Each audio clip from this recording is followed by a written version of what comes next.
স্বাধীনতা যুদ্ধের মহান ঘোষক শহীদ রাষ্ট্রপতি জিয়াউর রহমানের সুযোগ্য উত্তরসূরি, আমাদের নেত্রী, যিনি বাংলাদেশের আপসহীন নেত্রী, যিনি কোন আপোষ করেন নাই, মৃত্যুর মুখোমুখি হয়েছেন, মাদার অফ ডেমোক্রেসির সুযোগ্য উত্তরসূরি, যিনি দীর্ঘ 17 বছর বাংলাদেশের বাইরে থেকে বিএনপিকে নেতৃত্ব দিয়ে সুসংগঠিত করেছেন, জুলাই আগস্ট সহ 15-16 বছর আন্দোলনের সকল কাফেলার নেতৃত্ব দিয়েছেন, সেই মহান নেতা তারেক রহমানের আগমনকে সামনে রেখে শুভেচ্ছা জানিয়ে আজকের এই আনন্দ মিছিল 9 আসন ভিত্তিক সবাইকে একটা অনুরোধ করব, আমাদের নেতা তারুণ্যের প্রতীক, আগামী দিনের নতুন বাংলাদেশ গড়ার মহানায়ক তারেক রহমানের এই আগমনের 25 দিন ইতিহাসে ইনশাআল্লাহ একটি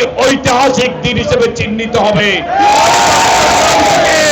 লক্ষ জনতা ঢাকায় যাবে, আমরা ঢাকায় চলে যাব আজকের এই আনন্দ মিছিল, আগমন মিছিলকে শেষ করে আমি আপনাদেরকে অভিনন্দন জানাই। আমাদের টানা তৃতীয়বার অর্জন করেছে দেশের সেরা সুপার ব্র্যান্ড স্বীকৃতি বসুন্ধরা টিস্যু। 13 তারিখ নির্বাচন, 12 ফেব্রুয়ারি নির্বাচন। আমি দলের একজন মনোনয়ন প্রত্যাশী ছিলাম, আমি এখনো মনোনয়ন প্রত্যাশীতে আছি। আপনারা জানেন আমি মনোনয়ন পত্র সংগ্রহ করেছি দলের মাধ্যমে, কারণ দল এখনো বিবেচনা করতে পারে আমাকে নিয়ে, দল এখনো মাঠের হিসাব নিয়ে বিবেচনা করতে পারে, প্রত্যাহার পর্যন্ত বিবেচনা করতে পারে, এবং দলের অনেক দামি প্রার্থীর প্রয়োজন হয়, আমি আছি। সুতরাং আপনারা আমাদের জন্য দোয়া করবেন। আমি এই 9 আসনের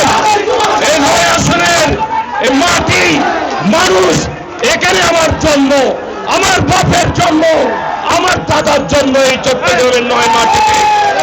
সুতরাং আমি আপনাদের, কিন্তু আমি আমার নেতা তারুণ্যের প্রতীক তারেক রহমানের সকল সিদ্ধান্তের প্রতি আস্থাশীল, আমি শ্রদ্ধাশীল আছি।